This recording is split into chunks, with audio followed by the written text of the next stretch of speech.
আমাদের সমাজে এই জিনিসটা অনেকে খেয়াল রাখে না। নাম রাখছে রজ্জাক, বলবে আব্দুর রাজ্জাক, নাম রাখে রেজিকিয়া। ঠিক তাই ঠিক কি কয় রেজিকিয়া, মালিক কে যেমন নাম হলো এমনি ডাকে মানুষ আব্দুল মালিক, আব্দুর রাজ্জাক, আব্দুর রহিম, আব্দুর রহমান, সুন্দর করে ডাকবেন। পারবেন তো ইনশাআল্লাহ? তাহলে আমরা সবাই কার বান্দা? আল্লাহ। কে বানাইছেন আমাদের কিছু? মায়ের গর্ভে কে বানাইছেন? কে সৃষ্টি করেছেন? কে এত সুন্দর রূপ দিয়েছেন? এই জন্য রহমানের বান্দা আমরা। রহমানের বান্দার কিছু স্পেশাল গুণ আছে। কি আছে? স্পেশাল গুণ। দুনিয়াতে সব মানুষেরাই রবের বান্দা, তবে এদের মাঝে কিছু মানুষ আছে যারা রহমানের খাঁটি বান্দা, স্পেশাল বান্দা, দামি বান্দা। আল্লাহ পাক তো সবার মালিক, সবার খালিক আমার আল্লাহ। আপনার এলাকায় যে হিন্দুগুলো আছে, ওই হিন্দুদেরও আল্লাহ আছে না নাই? এদের কে বানাইলো? আপনি মুসলমানের মানে আপনারেও তো আল্লাহ বানাইলেন। হিন্দুরে যে আল্লাহ বানাইলেন, আপনারও সে আল্লাহ বানাইলো।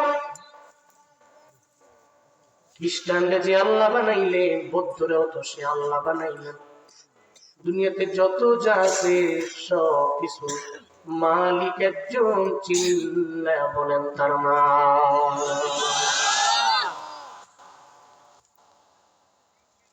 আল্লাহ পাক বলেন আমার আপনার মালিক, সব কিছু তিনি বানাইলেন, তিনি খালিক। আল্লাহ কয় দুনিয়াতে এমন কোন মানুষ নেই যে মানুষের আমি আল্লাহ মায়ের গর্ভ থেকে বানাই নাই, সব বানাইলাম আমি আল্লাহ। তবে এদের মাঝে কিছু বান্দা আছে যে বান্দাগুলো রবের দরবারে মানে আমার দরবারে বড় দামি। এই মানুষগুলো দুনিয়া পাইয়া আখিরাতের চিন্তায় এরা ভুলে যায় না। والذين يقولون ربنا اصرف عنا عذاب جهنم إن عذابها كان غراما। আল্লাহ পাক বলেন আমি রহমানের এমন কিছু বান্দা দুনিয়ায় আছে, রবের দরবারে যখন হাত তুললো, মুনাজাত করে আখিরাতে চিন্তা এরা ভুলে যায় না।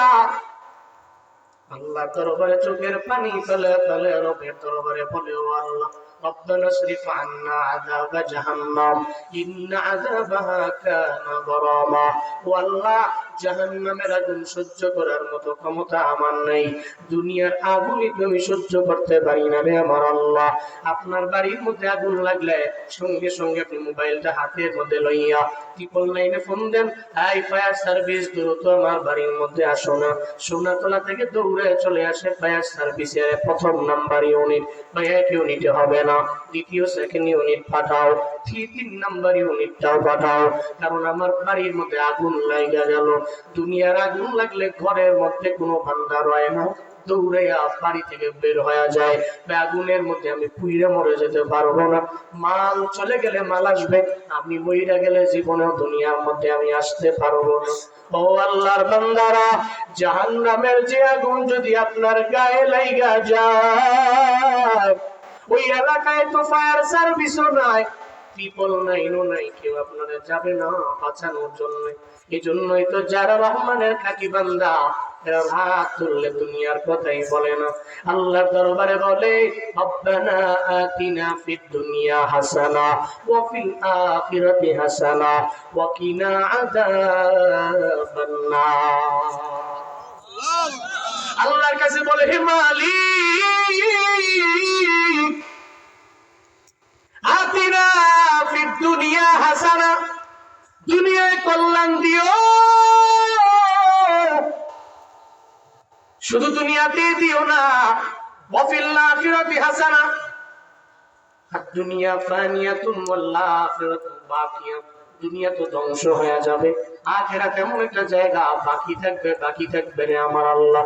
শুধু দুনিয়াতে আমারে দিও না, আখিরাতেও তুমি আমারে কল্যাণ দাও, আখিরাতেও তুমি আমারে জান্নাত দাও। ওয়াকিনা আযাবান নার, জাহান্নামের আযাব থেকে তুমি আমারে বাঁচাও। যারা রহমানের দুনিয়াতে বান্দা, এরা জীবনেও কোনোদিন আমার আল্লাহরে ভুলে না, এরা আখিরাতে ভুলে না, আখিরাতের ফিকির জীবনেও কোনোদিন এরা ভুলে না। এরা আল্লাহরে নিয়ে চিন্তা করে না, বরং আমার রবের মাখলুক নিয়ে চিন্তা করে। এরা চিন্তা করে কোন কাজের মাধ্যমে জান্নাতে যাওয়া যায় আর কোন কাজ করলে জাহান্নাম থেকে বাঁচা যায়, এরা এই নিয়ে চিন্তা করে।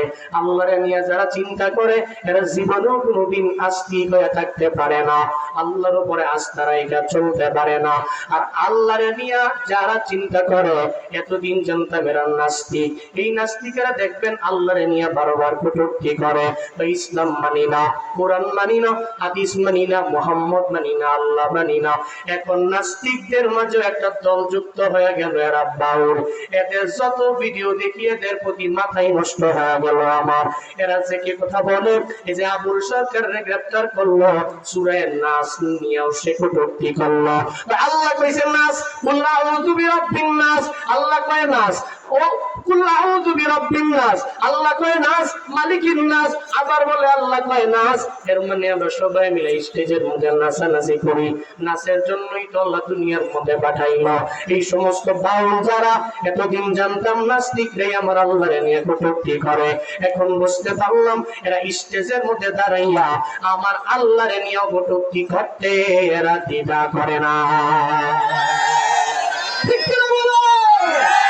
আল্লাহরে নিয়ে যারা কটূক্তি করে, এই সমস্ত ব্যক্তিগুলো জীবনও কোনোদিন তাওহীদ জনতার বন্ধু হতে পারে না। কারণ আমাদের মালিক, আমাদের রব, এদের সাফাই গাইয়া যারা বলে এদের মুক্তি করো, ফরহাদ মজহার বলে আবুল সরকারের চাইরা দাও, নাইলে আমারে গ্রেফতার করো। ফরহাদ মজহাররা জানে না এদের ক্যাটাগরি কতটুকু পর্যন্ত, এরা জানে না এদের দূর কতটুকু পর্যন্ত। ও তো আমেরিকার দালাল, 5 গোলামি করছে 5 আগস্টের আগে ভারতে, এখন আমেরিকার দালাল হয়ে গেল। ভাই মানিকগঞ্জে মানব বন্ধন আমি নিজেই করব, আবুল সরকারকে আমি বের করে আনি ছাড়বো।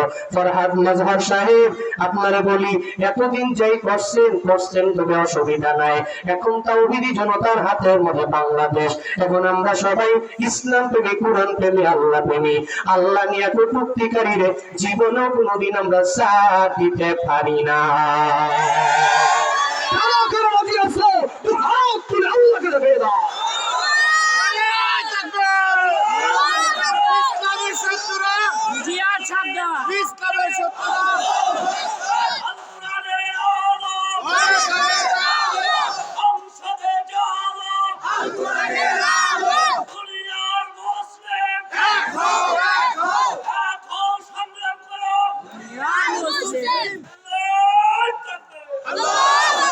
নাস্তিকতা নিপাত, দিন ইসলাম জিন্দাবাদ, নাস্তিকতা নিপাত, দিন ইসলাম জিন্দাবাদ। কোটি প্রাণে একই আওয়াজ, কোথার তুই ছাড় পাবে না, এই বাংলায় ঠাই হবে না, মুসলমানরা জেগেছে কদমে সামনে চলো, বজ্র কণ্ঠে আওয়াজ তোলো, সবাই মিলে একই তালে দাও না স্লোগান, লিল্লাহে তাকবীর, নারায়ে তাকবীর, দিন ইসলাম, দিন ইসলাম, জিন্দাবাদ, জিন্দাবাদ। ইসলামেরই জন্য দেশের হয়েছে জন্ম, ইসলামের বিরুদ্ধে গেলে দেশ হবে ভিন্ন। ইসলামেরই জন্য দেশের হয়েছে জন্ম, ইসলামের বিরুদ্ধে গেলে দেশ হবে ভিন্ন। ইসলামের বিরুদ্ধে যারা নিয়েছে অবস্থান, এই বাংলায় ঠাই হবে না, যাও হিন্দুস্তান।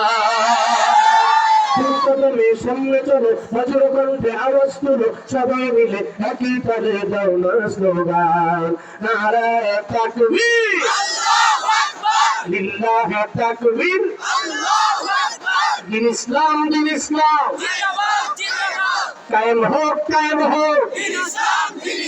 মুসলমানের এই দেশেতে নাস্তিকদের ঠাঁই নাই, নাস্তিকদের পক্ষে যারা এদের কোনো রক্ষা নাই।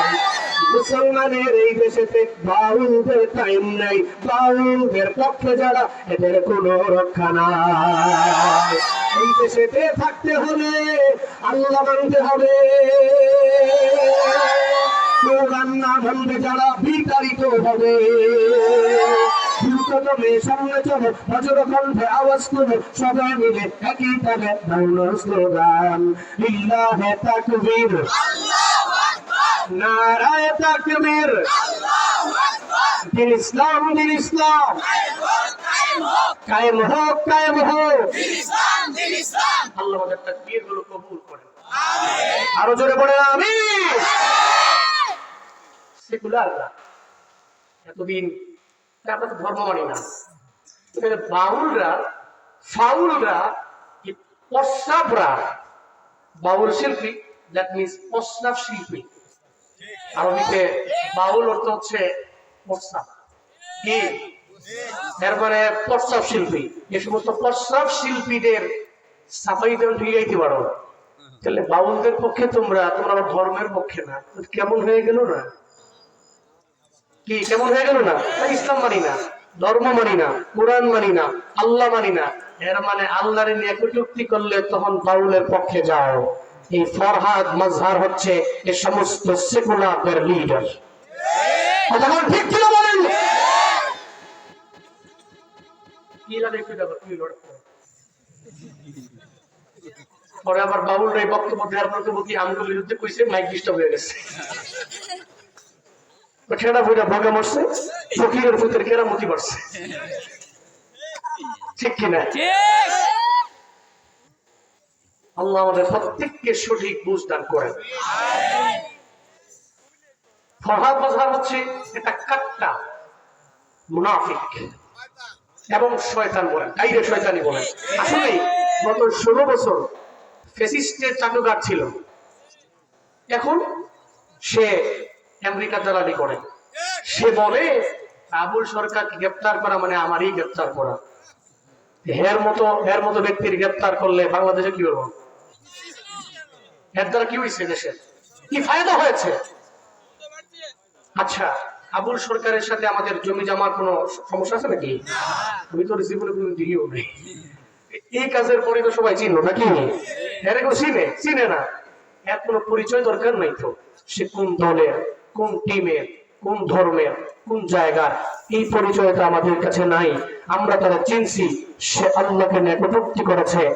কিয়ামত পর্যন্ত, মৃত্যু পর্যন্ত মানুষ মনে রাখবে আবুল সরকার নামক ব্যক্তি স্টেজের মধ্যে দাঁড়াইয়া আমার আল্লাহকে নিয়ে কটূক্তি করেছে।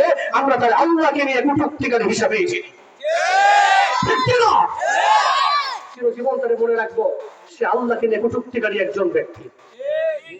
হ্যাঁ, যদি আবার ফিরে আসে তাওবার মাধ্যমে আমরা দোয়া করি আল্লাহ তার হিদায়াত দেয়। আরো জোরে বলে না আমি।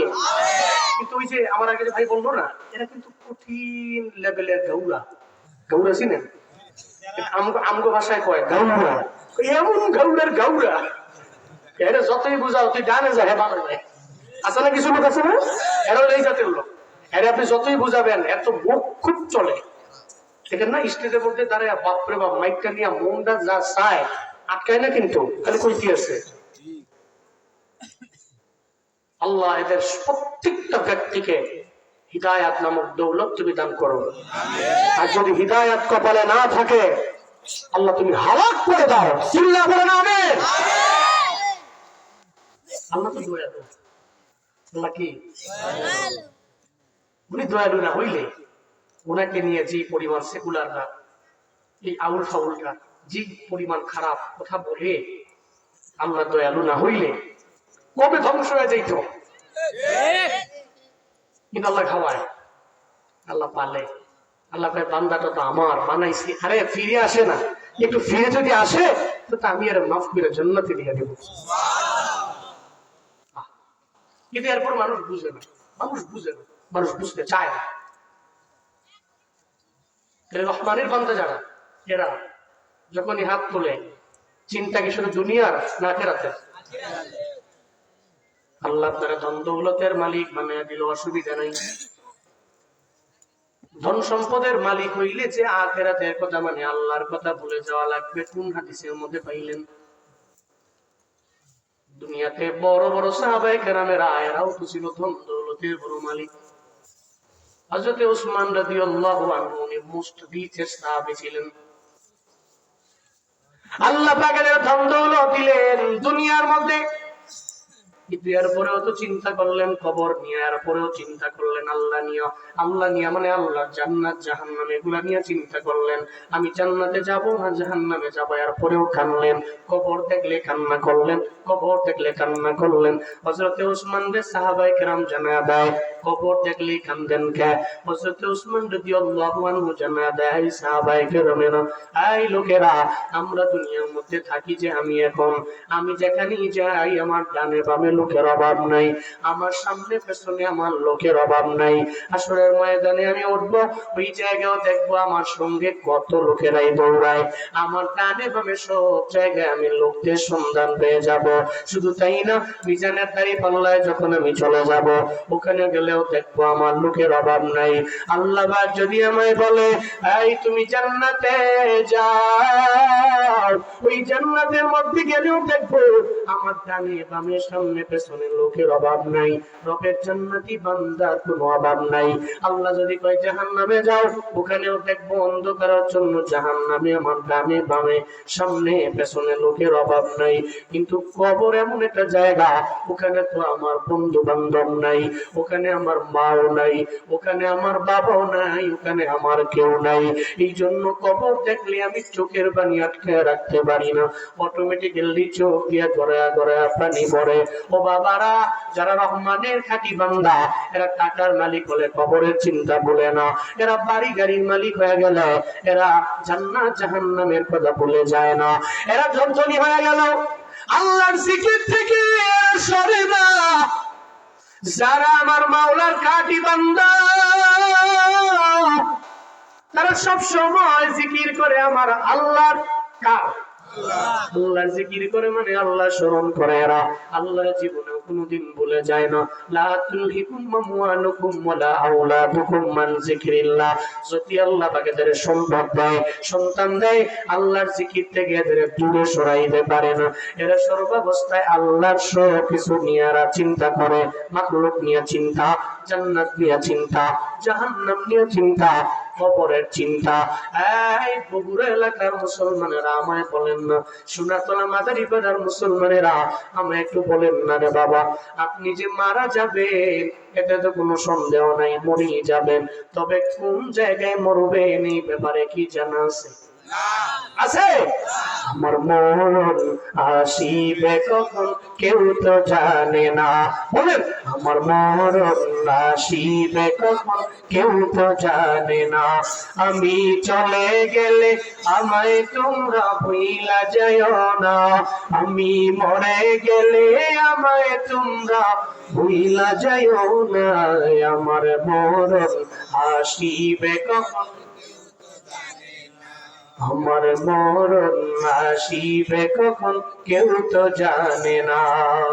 এই দুনিয়ায় চিরজীবন থাকার জায়গা না, অন্ধকার কবর যে আমার আসল ঠিকানা।